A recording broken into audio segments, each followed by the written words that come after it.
ለምሳሌ እጃችሁ ላይ አንድ ብር ሳንቲም አንድ ብር ቢኖራችሁ እና አንድ ብር ከፈለፊቱ ለምሳሌ እንትናላ ጎፈርና አንበስ ምን ለዋላ መስቀልና ትንሳኤ ማለት በቃ አንድ ሳንቲም ናቸው። ሁለት ገጽታ ያላቸው አንድ ሳንቲም ናቸው። አንደኛው ካጠፋክ ትክክለኛ ብር አይሆንም ማለት። ለምሳሌ ጎፈሩን አትፈተከው እኔ በእንትኑ ብቻ በሰው ብቻ ሄጄ ገበያያለሁ ካልክ ፌክ ነው የምትባለው። የክርስቶስ የማዳን ስራ ሁለት ፒላሮች ላይ ሁለት ምሰሶች ላይ ተመሰረተው ናቸው። የመጀመሪያው መስቀል ነው፣ ሁለተኛው ደግሞ ትንሳኤ ነው። በነገራችን ላይ መስቀል ሰው ሲቀጣ ሰውየው መግደል አይደለም ዋናው ጎሉ።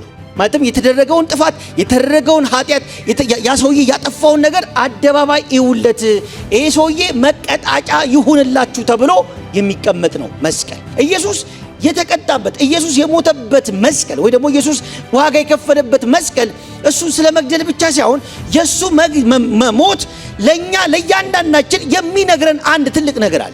እኛን ተክቶ መሞቱን በአደባባይ ያወጀበት በመስቀል የሚሞት ሰው አደባባይ ላይ ያደረገው ወንጀልን ለመናገር ነው የሚሰቀለው።